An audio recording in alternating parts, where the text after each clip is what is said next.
እግዚአብሔር ይስጥልን። ዛሬ የካቲት 18 2018 ዓመተ ምህረት በጅጅጋ ከተማ በምስራቅ ፀሐይ ቅድስት ኪዳነ ምህረት መንበረ ጵጵስና እየተሰራ ያለው ዛሬ እኛም ጎንበስ ብለን አሸዋ ተሸክመን ጠጠር ተሸክመን እንዲሁም ደግሞ ያለውን አርማታ አብኩተን እንግዲህ ዛሬ እዚህ ነው ተገኘ ያለ ነው።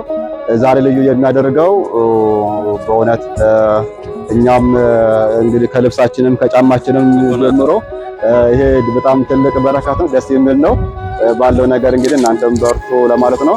ግን ሁሉም በእውነት እዚህ ላይ ያላገዘ እዚህ ላይ ያልተራዳ እዚህ ላይ በእውነት በጉልበታቸው ቴክኒክ ኮሚቴ ሆነው በእውቀታቸው በገንዘባቸው የሀገረ ስብከቱንም ክቡርነቱ ጀምሮ ከስራ አስኪያጁ ጀምሮ ከእርሶ ጀምሮ ሁሉንም በዚህ ተሳተፉትንም እግዚአብሔር አምላክ በረከቱን ያድልልን፣ ጸጋውን አብዛልን።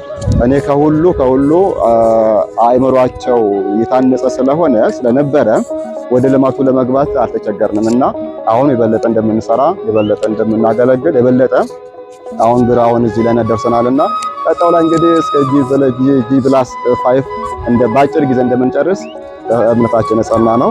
በዚህ ተሳተፋችሁ ሁላችሁንም በረከት ያድልልን ማለት ፈልጋለሁ። ብፁዕነቶ ይሄ ቦታ እንደሚያውቁት ቆሻሻ መጣያ ነበር። ያኔም ሲጀመር ቆሻሻ ካነሱት መሪው እርሶ ነዎት። ይሄ ቦታ ሲሰጥ የተናቀ ቦታ ተብሎ ነው። አሁን በዚህ በደቡብ በኩል ኮሪደሩ አለ። በዚህ ደግሞ አሁን ሰፋ የሚል ወደ 15 ሜትር ሰፋ ይላል ተብሎ የሚታሰብ መንገድ አለ። ያ የተናቀ ቦታ እንዴት ቢያዩት ነው ይሄንን እሺ ብለው የተቀበሉት? አይምሮ የለማ ቀሳውስት፣ አይምሮአቸው የለማ አገልጋዮች፣ አይምሮአቸው የለማ ሊቃውንት በዚህ ቦታ ስላገኘው እጅግ ነው ኩራት የሚሰማኝ። ይሄ የነሱ ቅንነት ነው፣ የነሱ መልካምነት ነው። እንግዲህ አሁን የነሱም ቅንነት ስለተጨመረበት ነው በአጭር ጊዜ እዚህ ድረስ የደረሰ። ገና ሐምሌ ላይ ሳንደርስ ይሄ ብረት አሁን የቆምንበት ብረት ዛሬ አርማት የተሞላበት ብረት ማለት ነው። ፌሮ የዛሬ 2 ወር የዛሬ 3 ወር ሳይሆን የገባው ከዛሬ 7 ወር በፊት ነው። ሐምሌ ሳይገባ ሐምሌ ይሄ ሰኔና ግንቦት ላይ ነው ይሄንን ብረት ያስገባ ነው። ዛሬ ቢሆን ይሄንን ብረት በዚህ ዋጋ እናገኝም፣ ይሄንን ፌሮ በዚህ ዋጋ እናገኝም ነበረ። አባታችን ቡራኬዎት ይድረሰን።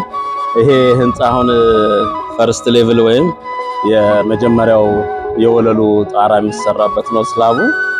እንግዲህ ይሄ ህንጻ 5 ወለል ህንጻ ነው፣ ሁለገብ ህንጻ ነው። ያው እርሶ አስበው አሰላስለው የእርሶ ራዕይ ነው ቤተክርስቲያኒቱን ያሻግራል ብለው የሚያስቡት ፕሮጀክት ነውና በአጋጣሚ ስራ የጀመርነው የቅዳም ሱር ነው። አምና የመጀመሪያውን አርማታ ሁሌት ያደረግነው ሚያዝያ 27 ነው። እርሶ እየሰበሰቡ የሚልኩልን ገንዘብ ነው እዚህ ያደረሰው። አሁን ያለበት ሁኔታ ይህንን ይመስላል። ዛሬ እስላቡን ማልበስ ጀምረናል። እርሶም እንዲሆነው እየሞሉ ነው ያሉትና እስቲ ምን ላይ ደርሷል ብለው ያስባሉ ከእርሶ ራዕይ አንፃር? ሊቀ ካህናት ቀሲስ ኢዮብ እጅግ አመሰግናለሁ። ስለ ሁሉ ነገር አምላካችን እግዚአብሔር የተመሰገነ ይሁን። የረዳን ያገዘን ጉልበት የሆነን እውቀት የሆነን ጋሻ መከታ የሆነን የአባቶቻችን አምላክ እግዚአብሔር የተመሰገነ ይሁን። እንግዲህ ይሄ ህንጻ ሁለገብ ህንጻ በሶማሌ ክልል ጅጅጋ ሀገረ ስብከት በርዕሰ ከተማ ጅጅጋ ምስራቅ ፀሐይ ቅድስት ኪዳነ ምህረት መንበረ ጵጵስና አሁን በዛው ቦታው አግኝተን ይሄ ህንጻ 740 ካሬ ሜትር ላይ ያረፈ የሶማሌ ሀገረ ስብከት ሁለገብ ህንጻ ነው። ይሄ ህንጻ በአጭር ጊዜ እዚህ ጋር በመድረሱ እጅግ እግዚአብሔርን እናመሰግናለን። ድካማችን ውጣ ውረዳችን ከንቱ አልቀረም። በአጭር ጊዜ እንግዲህ እርሶም እንደሚያውቁት የቅዳም ሱር ነው በአምና ማለት 2017 ዓመተ ምህረት ሚያዝያ ወራት ነው ወር ላይ ነው ይሄን የተጀመርነው። እንግዲህ አሁን በዚህ በ8 ወር ውስጥ ከባዶ ምንም ነገር ሳይኖረን እግዚአብሔር ተስፋ አድርገን ከሀገር ውስጥም ከሀገር ውጭም ካህናቱንም ቀሳውስቱንም ህዝበ ክርስቲያኑም ተስፋ አድርገን ይሄን ህንጻ አስጀምረናል።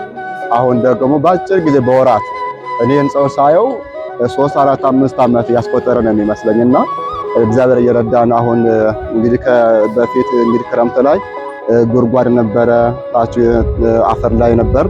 ያ ሁሉ አርማታ ተሞልቶ አሁን ደግሞ እንግዲህ ስላብ የአንደኛ ደረጃ ፎቅ ላይ አርማታ እየሞላን ያለ ነው።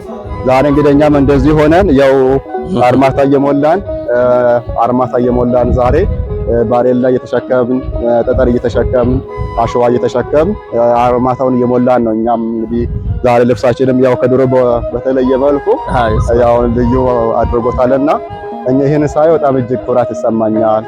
እግዚአብሔር የተመሰገነ ይሁን። በጣም ጥሩ ሁኔታ ላይ ያለው ለማትፈልጋለሁ።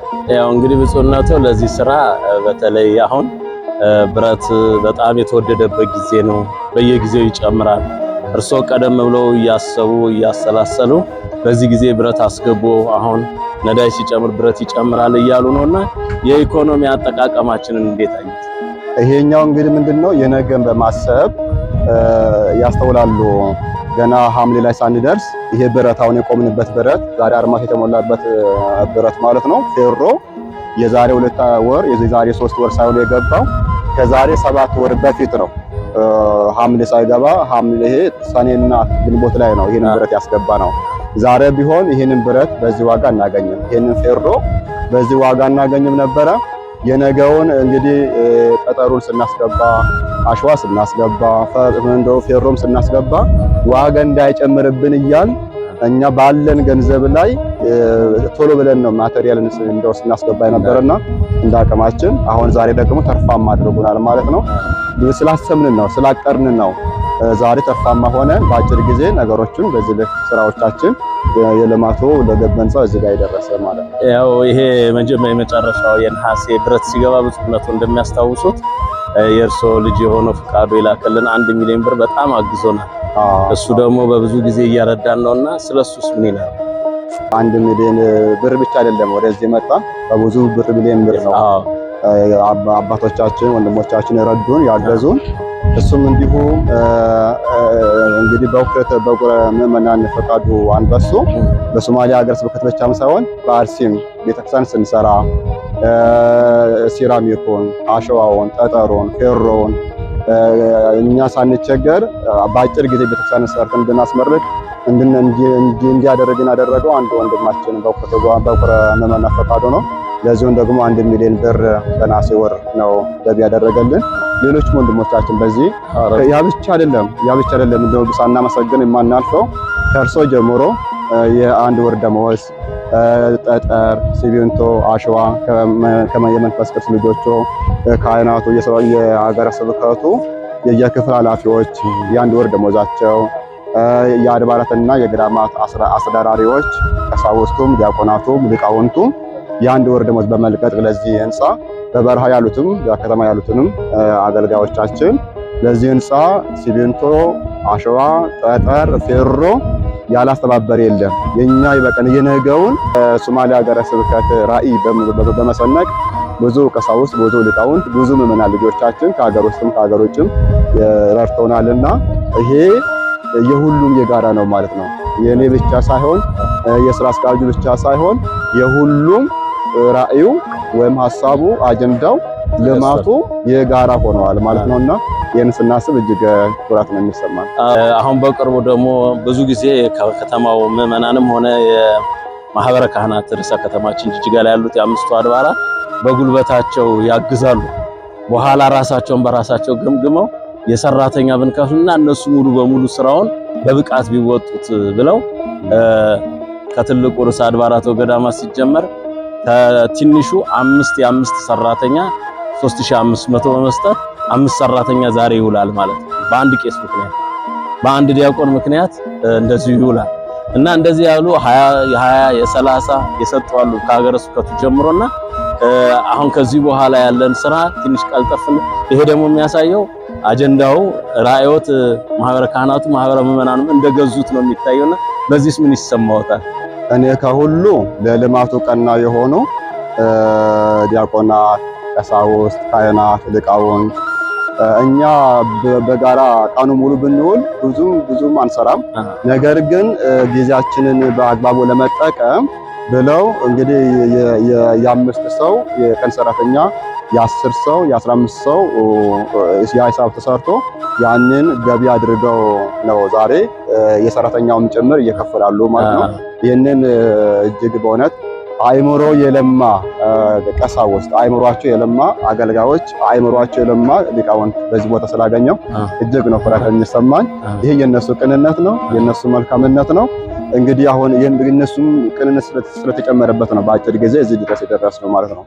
አሁን ወደፊት ምን እንዲሰራ ያስባሉ? ከዚህ በኋላ ይሄ ከሞላ በኋላ ምንድን እንዲቀጥል ነው የሚፈልጉት? እስከሌተኑ እስከ መጨረሻው እንዲቆም ነው ወይስ ከስር ያለውን እየሰራን እያከራየን ደግሞ ትንሽ? አሁን ከዚህ በኋላ የምናደርገው አሁን እንደ ትናንትና አይደለንም። አሁን አቅም አግኝተናል፣ ጉልበት አግኝተናል። አሁን መሰረታችን የጸና ሆኗል በልማት ዙሪያ ማለት ነው። ይሄኛውን አሁን እስላሙን አሁን ይሄንን 740 ካሬ ሜትር ላይ ያረፈውን ይሄንን ከሞላም በኋላ እንግዲህ ከዛም በኋላ ከስር ያለውን በጀርባ በኩል ያለው በብሎኬት ይታነጻል።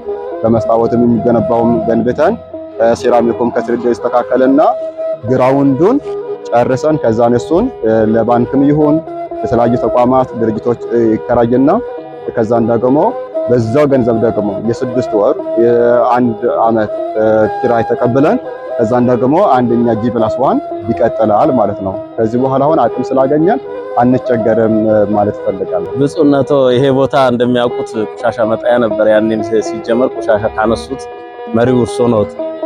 ይሄ ቦታ ሲሰጥ የተናቀ ቦታ ተብሎ ነው። አሁን በዚህ በደቡብ በኩል ኮሪደሩ አለ። በዚህ ደግሞ አሁን ሰፋ የሚል ወደ 15 ሜትር ሰፋ ይላል ተብሎ የሚታሰብ መንገድ አለ። ያ የተናቀ ቦታ እንዴት ቢያዩት ነው ይሄንን እሺ ብለው የተቀበሉት? እኔ ይሄንን ቦታ ሳገኘው ከሁሉም እኔ የመጣልኝ ሐሳብ ይሄ የጅጅጋ ርዕሰ ከተማ ዋና አስፋልት ነው። በዚህ ጋር አስፋልት በመሆኑ አሁን ይሄንን ቦታ ስናገኝ ይሄንን ቦታ ለባንክ ብናከራይ፣ ይሄንን ቦታ ለተለያዩ ልማት ብናውል ተርፋማ ያደርገናል። ስለዚህ ቦታውን ሳገኘው ምንም እንኳን የቆሻሻ ቦታ የቆሼ ቦታ ቢሆንም ነገር ግን አስፋልት ዳር መሆኑን ስለተረዳውን ነገ ተርፋማ እንደሚያደርገን ስለተረዳውን የምስራቅ ፀሐይ ቅድስት ኪዳነ ምሕረት ስበካ ጉባኤውንም በማናገር በማሳመን ይሄንን በጠቅላላ ከ1000 ካሬ ሜትር በላይ የሆነውን ቦታ ተረክበን ወደ ስራ ገብተናልና ይሄ እንግዲህ አሁን ቀጣው ላይ አንቸገርም። ለባንክም ለልማትም ለተለያዩ ተቋማት ይሄን የነገውን የቦታውን ለማስላየውን በዛ ደስ ብሎኝ ነው ይሄን ቦታ ተረከበው ማለት ነው። ብፁዕ አባታችን የሚያስተላልፉት መልእክት ካለ በስተመጨረሻ? ከዚሁ ጋር እንግዲህ ሊቀ ካህናት አንደኛ እርሶም እድለኛ ነዎት፣ እዚሁ አድገው እዚሁ ተወልደው እንግዲህ ወደ ልማት ገብተናልና በእርሶ በስራ አስኪያጅነት የሶማሌ ክልል ጅጅጋ ሀገረ ስብከት ስራ አስኪያጅ ሆኖ ይሄ ጅምር ልማት ሲጀመር በመጀመሩ እርሱም እድለኛ ነው። ይሄንን ያላገኙ ብዙ ወንድሞቻችን አሉ። ለሁሉም ጊዜ ስላለው እርሱ ይሄ ትልቅ እድል ትልቅ አሻራ ነው። እርሱ ራሱ ከታደሉት መካከል እርሱ ደግሞ በለጠ እድለኛ ነው። ያ ብቻም ሳይሆን ባለፈ ጊዜ አስታውሳለሁ አሸዋ፣ ጠጠር፣ ድንጋይ ለዚሁ አስተዋጽኦ ሲያደርጉ ነበረ። የአንድ ወር ደሞዙ እንዳለ ሆኖ የ15 ሰራተኛ የቀን ሰራተኛ ያንን ሁሉ የፍያ መክፈሉ እንዳለ ሆኖ ባለፈ ሲሚንቶም አሸዋም ከመንፈስ ቅዱስ ልጆቹ ሲያስተባብሩ ነበረ። እርሱም እድለኛ ነው ማለት ፈልጋለሁ። የመጨረሻ ይሄ ህንጻ በሚያልቅበት ሰዓት ገቢው የሚሆነው በሶማሌ ክልል በየበረሃ ያሉት አንዳንድ ቦታ ላይ ዲያቆናት የሌላቸው፣ ቀሳውስት የሌላቸው፣ መርጌታ የሌላቸው፣ አገልጋዮች የሌላቸው ደሞዝ ለመክፈል በጣም አቅማቸው አናሳ ሆኖ በጣም የሚቸገሩ ስላሉ ለነዛም እርዳታ የሚሆንበት በቀጣው ላይ ደግሞ የአብነት ትምህርት ቤት ማህበረ ቅዱሳን በአርሴማ በጅጅጋ ከተማ በአርሴማ ገዳም የአብነት ትምህርት ቤቱን ሰርተውልን አሁን እሱንም እንግዲህ በየበረሃ ያሉትን ልጆቻችን ህፃናት የ10 ዓመት የ11 የ12 ዓመት ልጆችንም እንዲሁ አሰባስበን ነገ ዲያቆናት እንዲሆኑ፣ ነገ ቀሳውስት እንዲሆኑ፣ ነገ መርጌታ እንዲሆኑ፣ ነገ መነኩሳት እንዲሆኑ፣ ነገ ጳጳሳት እንዲሆኑ እንግዲህ በአርሴማ ገዳም የአብነት ትምህርት ቤት እንዲሁ ጀምረን ሀገረ ስብከቱ እያስተማራቸው ነው ያለው። እናትም አባትም ሆኖ ቁርሳቸው፣ ምሳቸው፣ እራታቸው፣ ልብሳቸው እናትም አባትም ሆኖ እያስተማረ ስለሆነ ለነሱም ደግሞ ድጋፍ ይደረጋል ማለት ነው። ይሄ ህንጻ እንደው እንደ ቤተክርስቲያን ብቻ ሳይሆን እንደ ሀገረ ስብከታችን እንደ ኦርቶዶክስ ብቻም ሳይሆን ይሄ እንደ ሀገር ራሱ እንደ ሀገር ትልቅ ልማት ነው ይያምናል። ትልቅ ልማት ነው። በዚህ የማይገዛ በዚህ የማይገለገል በዚህ የማይጠቀም በዚህ የማይነግድ ስለሌለ እንደ ኦርቶዶክስ ብቻም ሳይሆን እንደ ሶማሌ እንደ ሀገርም ትልቅ ልማት ብለን እናምናለን።